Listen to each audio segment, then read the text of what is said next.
E aí, meu povo, vamos aí, continuando, nós estamos aí na nossa 10ª semana, ou seja, pelo que a gente falou no começo da disciplina, né? Ou seja, no curso de Matemática Comercial e Financeira da, do curso técnico em comércio da Escola Monsenhor Vadilotto de Castro, nós estamos aí na nossa 10ª semana. E o assunto que a gente está trazendo aqui, para finalizar, uma ação dividida em três partes. Para finalizar a primeira parte, vamos trazer aqui o conceito de regra, uma revisão de regra de três, potência e radiciação. Vamos começar logo com regra de 3, certo? Vamos lá, o que a gente pode falar sobre regra de 3? Então nós temos na regra de 3, vamos lembrar a definição, vamos também ver, serve para se descobrir um único valor a partir de três valores, aquela lembrança, né? Que a gente, lembrando da proporção, seria a quarta proporcional. Vamos também, então vamos lá. Definição. É o procedimento para resolver um problema que envolve grandezas relacionadas onde determinamos por proporção o valor de uma dessas, conhecendo a relação desta proporção com a proporção das demais grandezas. Ou seja, nós temos diversas grandezas, precisamos determinar uma delas e a gente vai determinar essa que a gente precisa conhecendo, porque a gente já conhece, a relação dessa grandeza com as demais que a gente já tem conhecimento. Então, esse procedimento é chamado de regra de 3. Agora, lembrando, quando temos apenas duas grandezas, é chamado de regra de 3 simples. Ao contrário, quando temos mais de duas grandezas, a chamamos de regra de 3 compostas. Então essa definição é para a gente poder ter uma base sólida, mas na prática é o que a gente já sabe e é uma coisa mais simples de se entender. Ou seja, a regra de 3 basicamente serve para quê? Serve para descobrirmos um único valor baseado em outros três. Né? Então, relaciona-se quatro valores. A gente tem A, B, C, D. Desses quatro, dividimos em dois pares de mesma grandeza. Esses quatro. Já vamos lembrando, até parece com proporção. A unidade independentes e relacionadas. Ou seja, esses quatro são independentes, mas mantêm alguma relação. Como é que a gente pode então colocar? A gente vai ter um par de grandezas.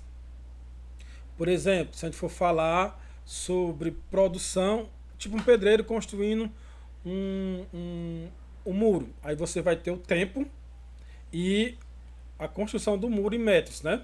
Então você vai ter um par de grandezas. E o primeiro par, que vai ter uma relação entre si, que vai ser uma grandeza. E o segundo par, que vai ser outra grandeza. E elas vão ter uma relação entre elas. Então, o primeiro par, mesma grandeza, mesma unidade. Se na informação dada tiver com unidades diferentes, um dos primeiros passos é o quê? Colocar na mesma unidade as grandezas semelhantes. E o segundo par vai ter outra grandeza com a sua unidade entre si também sendo a mesma. Só para a gente lembrar, isso aí é a forma de se falar. E a forma matemática que a gente sempre conhece? Nós temos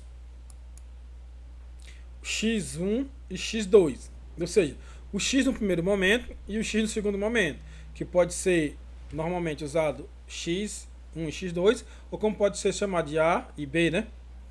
E x por quê? Ó, x no primeiro momento, x no segundo momento. O x sendo igual a x e x, né?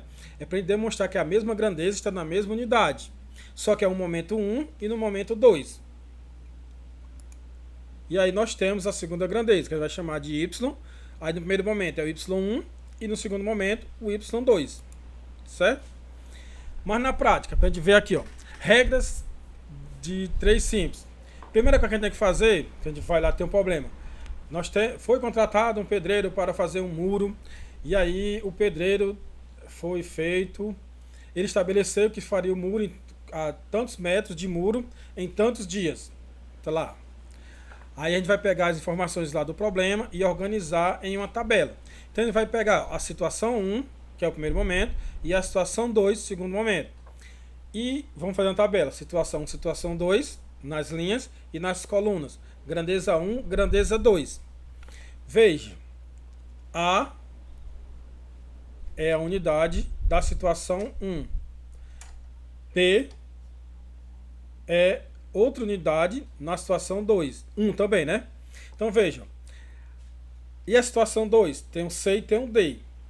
E aí pode ficar um pouco confuso, mas se a gente comparar o x1 e o x2, ó, grandezas, a mesma grandeza, A e B, A e C são a mesma grandeza.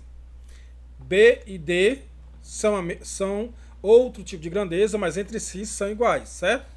Então, nosso primeiro momento, a gente tem que organizar grandeza do mesmo lado, situação 1, situação 2, uma embaixo da outra. E grandeza 2, ou seja, o outro tipo de grandeza, a gente coloca em outra coluna, para não confundir grandezas diferentes. E a gente segue. Depois que organizou. Vamos identificar, essas grandezas se relacionam de uma forma diretamente proporcional ou de uma forma inversamente proporcional. E aí nós temos, quando, tipo assim, se você aumentar o tempo de trabalho, os dias trabalhados, vai aumentar o tempo de muro, a quantidade de muros feitos, não é? Então a gente pode dizer, se aumenta o tempo, aumenta a produção. Então é uma grandeza diretamente proporcional, que lá o professor de matemática usa as setinhas para cima, né? Para dizer que elas estão crescendo. E se for para baixo, se uma diminuir, a outra diminui, provando diretamente a proporção diretamente. Então, quando está assim, a gente multiplica cruzando A vezes D e C vezes B, certo? Lembrando aí a proporção. Na lógica do problema, a gente vai saber o valor de... Se a gente souber o valor de A, B e C, nós estamos querendo saber o valor de D. Aqui é que está só generalizando, a gente não está tendo informação nenhuma. Mas, num problema, ele vai dar 3 valores e vai querer um quarto. É por isso regra de 3. E aí, se for diretamente proporcional, multiplica cruzando. Pá. E se for inversamente proporcional? E aí, tem os mesmos. A gente primeiramente monta a tabela, né? Já está montada. A situação, grandeza embaixo de grandeza. E aí, situação formando as linhas. Linha de situação, linha de situação. E a gente observa. Quanto maior, se uma grandeza aumenta, na proporção que uma grandeza aumenta, a outra diminui, isso vai dar uma proporcionalidade inversa. Por exemplo, se você tem velocidade vezes numa corrida, né? Um atleta lá, uma corrida de carro. Quanto mais rápido o atleta for, menos tempo ele vai gastar para chegar. Quem gasta menos tempo, lá ganha na corrida, né? Então veja, quanto mais rápido, menos tempo eu gasto. Então, se eu aumento uma grandeza, a outra diminui. E aí o professor de matemática ensinava vocês lá com as setinhas. Uma setinha indo para cima, dizendo que a grandeza que aumenta, na proporção que a outra diminui. Certo? Quando acontece isso, a gente multiplica em linha. Então a gente multiplica A vezes B, que é igual a C vezes D. Certo? Então essa é a regrinha aí para a gente poder resolver regra de três simples, tanto a inversamente proporcional como a diretamente proporcional. Só para a gente poder comparar A, B, C, D lá, para a gente poder entender com as grandezas que eu falei lá. X, X, Y, Y. É a mesma coisa, só que usando representações diferentes, para a gente poder não se confundir. Independente do tipo que aparecer lá no problema, você vai saber. Então, a mesma coisa que eu vou falar, a mesma coisa. Se as grandezas associadas forem diretamente proporcionais, deve-se usar a relação de proporcionalidade direta. Então, veja bem, multiplicando em x, certo? Só que aqui a gente está usando a proporção, certo? Ó, diretamente proporcional, o x1 e embaixo o x2, que seria o A e o C na outra lá, é igual ao y1 e sobre o y2. Isso é diretamente proporcional. Se você monta uma proporção, e aí você vai usar as regras da proporção, né? Multiplicando os extremos pelos meios. Quando a gente tem uma grandeza inversamente proporcional, nós pegamos, ó, temos a mesma proporção, e aquele esquema para poder continuar usando as regras da proporção, mas respeitando aquela multiplicação em linha, para ele poder usar a regra da proporção, que é os extremos pelos meios, mas respeitando a regra da multiplicação em linha do inversamente proporcional, ele bota x1 está para x2, assim como o y2, que na anterior estava embaixo, ó, fica em cima, está para o y1, que fica embaixo. Então, quando a gente multiplicar em x aqui, é como se a gente estivesse multiplicando em linha. Certo? Pegaram a ideia? É só para a gente poder transformar a nossa tabela lá. Ó, deixa eu diminuir. Essa tabelinha aqui, nós estamos transformando agora em uma proporção. Quando a gente monta na diretamente proporcional, o x1 está para o x2, assim como o y1 está para o y2. Isso é diretamente proporcional, que na nossa tabelinha nós multiplicaríamos em x, que daria o quê? Usando a regra fundamental da proporção, certo? Igualando os extremos pelos meios. Para a gente poder usar, quando a relação entre as grandezas é inversamente proporcional, nós vamos pegar essa tabelinha aqui, da tabela você já multiplica em linha. Mas se você quiser usar os passo a passo da regra matemática, você vai transformar essa tabela em uma proporção. Então a proporção vai ficar o quê? Ó? x1 sobre x2. x1 está para x2, assim como o y2, que estava embaixo, ó, vai para cima, que seria o d, né? Está para o y1, que é o b. Quando você inverte o numerador e o denominador aqui na proporção, aí você pode usar a regra fundamental da proporção, que é multiplicando em x, mas está respeitando a inversalidade proporcional, que lá na tabelinha, para a gente poder respeitar, a gente multiplicaria em linha. Aqui, se a gente usar a regra geral, mas é como se estivesse sendo multiplicando em linha, porque a gente inverteu o numerador pelo denominador na segunda fração. Espero que tenha ajudado isso aí.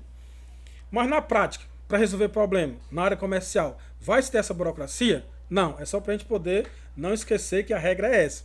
Na prática, a gente faz o quê? Diretamente proporcional, na tabelazinha, nós multiplicamos em x. Inversamente proporcional, nós multiplicamos em linha. Para facilitar, vamos ver aqui exemplos, né? Regra de 3, exemplo. Um automóvel percorre um espaço de 480 km em 2 horas. Quantos quilômetros ele percorre em 6 horas? Aí a grandeza 1, distância percorrida, é qual? 400 km em 2 horas.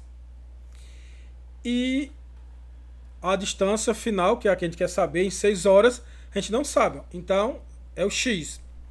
A segunda grandeza, o primeiro momento, em relação a 480 horas, a 480 km, ele faz em 2 horas. Ele deu o y1. E o y2 ele também deu 6 horas. Então significa dizer então que nós temos duas grandezas. A grandeza tempo, nós temos as duas informações, e a grandeza distância percorrida, nós temos só uma e precisamos da outra. Então nós temos 3 informações e queremos a terceira, a quarta. E aí, vamos ver aqui, ó. Distância 1, 480 km, está para 480 km é percorrida em 2 horas. Quantos quilômetros, que é o x que a gente precisa, a gente consegue em 6 horas? É a primeira coisa. Quanto maior os quilômetros rodados, mais tempo a gente gasta para andar esse quilômetro. Ou melhor, quanto mais tempo a gente tiver, mais tempo a gente percorre. Então, essa regra de 3 aqui vai ser uma regra de 3 diretamente proporcional. Então, a gente multiplica em x, né? 1 hora percorrida equivale então a 240 km. 6 horas percorridas, então vai ser o quê? 240 vezes 6. Resultado, em 6 horas nós percorremos 1.440 km. Então a gente fez aqui uma dedução lógica. O que é que eu quero de vocês? Que vocês me mandem lá nos comentários como seria se a gente tivesse respeitado a regra de 3 bem direitinho. Feita a fraçãozinha, igualado, multiplicando em cruz, né? Em x, e dando a resposta. A resposta é a mesma. Eu só quero que vocês me mandem ela montada, a fórmula. Porque é que foi aqui, ó. Como é que ele usou? Ele simplificou 480 por 2 para achar quanto se percorre em 1 hora.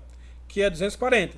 Depois ele multiplicou por 6, que aí vai dar a quantidade de quilômetros rodados em 6 horas. Nada mais foi que ele... Agora aqui, usando, sem simplificar e usando a regra de 3, o x, eu multiplicaria 480 vezes 6, que é igual a x vezes 2. Então, os 2 passaria para o lado de lá dividindo. Então, ficaria 480 vezes 6 dividido por 2. Daria o resultado 1.440 quilômetros. Certo? Então, aguardo lá o envio de vocês, beleza? E assim nós terminamos uma revisão da regra de 3. Me diga aí se vocês acharam tranquilo, foi tranquilo, ou ajudou ou complicou, né? E aí a gente, lembrando que nesse daqui, nós terminamos esse vídeo. Como ele é pequenininho e o conteúdo é bem simples, nessa semana também nós vemos também a questão do radiciação e potenciação, certo? Então terminou esse vídeo, assiste o segundo vídeo. Então até o próximo vídeo, que já está disponível agora, beleza?